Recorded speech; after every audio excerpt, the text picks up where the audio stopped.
Historia del ejercicio físico y del deporte. Siglo XX. Deportes tecnológicos. Los deportes tecnológicos emplearon la competición desde finales del siglo XIX, como medio de dar a conocer los avances tecnológicos de sus productos y demostrar su calidad y eficacia. Ese interés comercial se ha ido incrementando con la aparición de nuevos materiales y diseños, convirtiéndose el deporte en una seña de identidad del consumismo, una forma de espectáculo para ocupar el mayor tiempo de ocio de la sociedad de la época y una medida de la calidad de vida de los ciudadanos. Ciclismo. Los hermanos Olivier, asociados con los Michaux en la fabricación de velocípedos, decidieron organizar una carrera a fin de popularizar sus máquinas. La competición fue la primera de la historia y tuvo lugar en el Parque de Saint-Cloud, de París, el 31 de mayo de 1868, sobre 1200 metros, siendo el vencedor el inglés James Moore. Ante el éxito de la prueba, se crearon otras nuevas, como la del Parque Bordelés de la capital de Bordeaux, el 1 de noviembre de ese mismo año, reservada para damas, donde un total de 4 tomaron la salida. El 7 de noviembre de 1869, se celebró la carrera en ruta de París a Rouen, que reunió en la salida a 200 participantes, con varias damas entre ellos. Venció el ciclista inglés James Moore, con un tiempo de 10 horas y 23 minutos, alcanzando el promedio de 12,480 km por hora. En el puesto 29 quedó clasificada quien ostentaba el título de Miss América. Tour de Francia, el 19 de julio de 1903, tras 19 días agotadores, el desollinador Maurice Garin se convertía en el primer vencedor de la prueba ciclista del Tour de France. Esta prueba fue creada a iniciativa del periodista Henry Desgrange de la revista Le Velo. De los 60 corredores que empezaron la carrera, solo la terminaron 21. Bicicleta de montaña. En 1933, Ignatz-Wien ideó una bicicleta muy robusta que se hizo popular en Estados Unidos gracias a los repartidores de periódicos. La Wien Excelsior, considerada como la precursora de la bicicleta de montaña, BTT. A principios de los 70 surgieron varios grupos que comenzaron a realizar carreras en tierra por las montañas Tamalpais de California, entre ellos el grupo The Canyon Gun, con Joe Brice, Charlie Kelly, Gary Fischer y Tom Ritchie, a quienes se les ocurrió poner llantas anchas a sus viejas bicicletas Excelsior, creándose la primera bicicleta de montaña y organizando en 1976 la carrera de las 3 millas de Cascade Fire, considerada la primera prueba de mountain bike. Aviación. A principios del siglo XX la práctica de la aviación se consideraba más una aventura deportiva de locos, que una actividad comercial o industrial. Por eso, los primeros practicantes fueran tenidos como verdaderos deportistas. Entre esos primeros aventureros del aire hay que destacar a los hermanos Orville y Wilbur Wright, que en la playa de Kitty Hawk en Carolina del Norte, realizaron su primer vuelo de 59 segundos, en el que recorrieron 260 metros en un Flyer, 1901, y Louis Blériot, aviador francés que fue el primero en cruzar el Canal de la Mancha, 1909. El 18 de septiembre de 1919, el aviador Roland Rolph se estableció en el aeropuerto Roosevelt Field de Long Island, Nueva York, un nuevo récord de altura con 10.549 metros, a bordo de un Curtiss Wasp.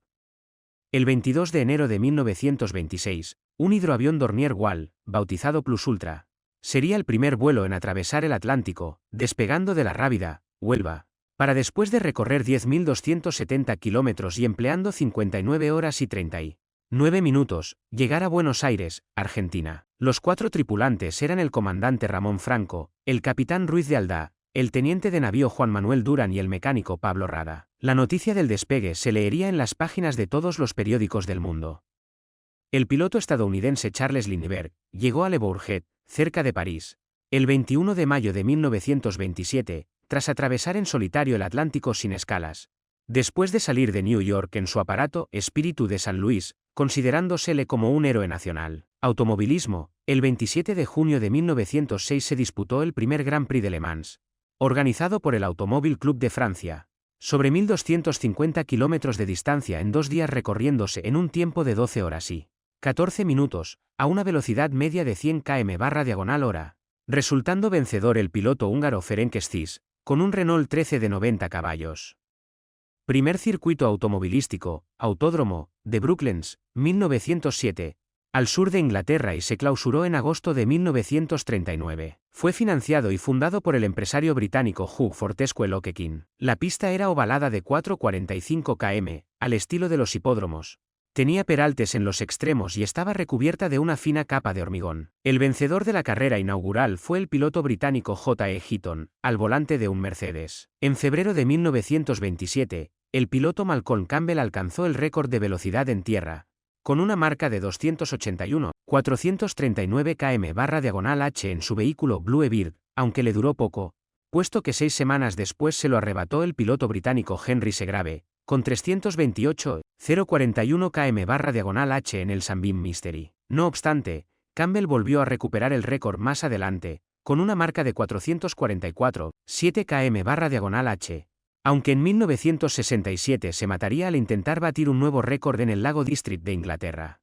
Zapatillas deportivas. En 1870 se crearon en el Reino Unido unas zapatillas con la suela de goma y la parte superior de lona, que recibieron el apelativo de plimsoll, por esa banda horizontal de color que unía la parte superior con la suela, pareciéndose a la línea plimsoll de los cascos de los barcos, para indicar el calado máximo seguro, que había diseñado Samuel Plimsoll en 1867. Se pusieron de moda rápidamente, porque permitían moverse con agilidad, eran cómodas para correr, saltar o caminar durante muchas horas, y desde los años 50 a los 70 del siglo XX se comenzaron a utilizar por los estudiantes británicos en las clases de educación física y por el ejército británico. En 1895 la compañía británica J.W. Foster & Sons, creada por Joseph William Foster, diseñó un tipo de zapatillas para correr hechas a mano y provistas de clavos en la parte inferior, que diseñaron para el equipo británico de los Juegos Olímpicos de París en 1924, como Harold Abrahams y Eric Liddell, vencedores en 100 y 400 metros. En 1959 sus nietos fundaron otra empresa de calzado deportivo, la Mercury Sports Footwear, que a los 18 meses se convirtió en la marca Reebok, Gazella. En 1892, la US Rubber Company introdujo las primeras zapatillas de suela de goma, provocando un aumento de la demanda y producción en el país, recibiendo el nombre de sneakers. Las primeras zapatillas de baloncesto fueron diseñadas en USA por la marca Spalding en 1907. Marquis Miss Converse, administrador de una fábrica de calzado, abrió su propia compañía Converse Rubber Shoe en febrero de 1908 en Malden, Massachusetts. La misma producía calzado de invierno con suela de caucho. Desde 1915 comenzó a fabricar calzado deportivo. El despegue comercial, sin embargo, comenzó en 1917 cuando se introdujeron las zapatillas Converse All-Star, que incluían lona, lo cual las hacía mucho más resistentes y adecuadas para el baloncesto, deporte que los adoptó como sus zapatos oficiales. En 1922 John Ted Riddle, entrenador jefe de fútbol americano y director de deportes en el Evanston Township High School, Illinois, inventó y desarrollado el sistema de fijación al campo de juego del fútbol americano de los zapatos deportivos, con un sistema de tacos que eran desmontables. Gracias al éxito de este zapato, fue capaz de dejar su cargo en la escuela y comenzar con su compañía John T. Riddle Incorporated.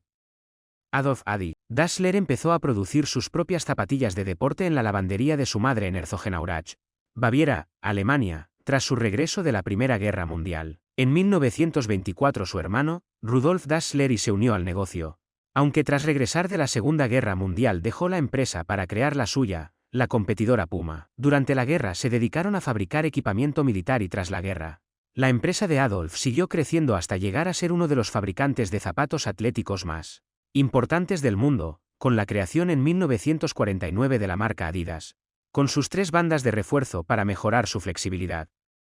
En 1973, su hijo Horst Dassler fundó la empresa Arena, especializándola en equipamientos de natación. En 1935, Paula Sperry lanzó la primera zapatilla sin costuras en la parte superior y con suela con ranuras hechas a mano, imitando el patrón natural de las almohadillas de las patas de su perro. En ese momento nació el primer zapato náutico del mundo. Tras la Primera Guerra Mundial, la marca francesa, Springcourt, creada en 1936 por George Green Mason, creó una zapatilla de tenis de lona, con 8 canales de ventilación sobre una suela de goma natural vulcanizada y que se reconoce al instante por sus 4 orificios de ventilación. Trajes de baño. Antes de la década de 1930, los trajes de baño solían estar hechos de lana que se volvían muy pesados con el agua. En la década de 1920, con la aparición de 2 piezas, o bikini, comenzó a utilizarse el rayón, siendo los trajes de baño más ajustados. En la década de 1930 comenzaron a utilizarse nuevos materiales como el látex y el nylon. En la década de 1960 comenzó a utilizarse el elastano, o licra,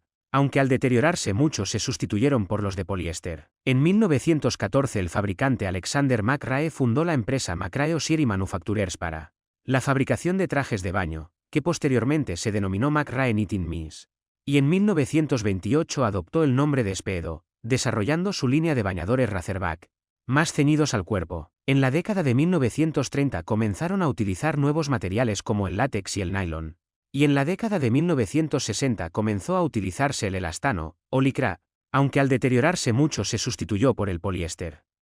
En 1996 la exnadadora británica Fiona Fairhurst diseñó para la marca Speedo el bañador Speedo Fast Skin, o de piel de tiburón, por ser una tela que imitaba la piel de este animal, con el que se batieron gran cantidad de récords en los JJO de Sydney 2000. La tela del traje incorporaba un sistema de costuras que disminuían la fricción y la turbulencia del agua alrededor del cuerpo, reducían la cantidad de agua absorbida y sus componentes de compresión muscular conseguían reducir la vibración. Desde el 1 de enero de 2010, la Federación Internacional de Natación, FINA, ha prohibido para las competiciones las prendas de poliuretano, neopreno y demás materiales impermeables, que compriman el cuerpo y ayudan a flotar, así como los bañadores de cuerpo entero. Los hombres deben nadar con el torso descubierto y las piernas tapadas, como máximo, hasta la rodilla. Y las mujeres, con la espalda descubierta y sin cubrir el cuello. Tacos de salida de atletismo. En la época griego los atletas salían de pie, colocando las puntas de los pies en las dos ranuras, separadas unos 10 cm, existentes en una piedra de mármol llamada afesis. A principios del atletismo moderno, no existían los tacos de salida, por lo que los corredores de velocidad hacían sus hoyos en el suelo de la pista de ceniza o tierra volcánica, con una espátula que cada uno llevaba. La invención de los tacos de salida se acredita al australiano Charlie Booth y a su padre en el año 1929, aunque hasta 1935 no se patentaron y estaban hechos de madera con unas palometas que regulaban su distancia. Hasta 1938 la IAFF no homologó los tacos de salida, por el deterioro que sufrían las pistas con tanto hoyo.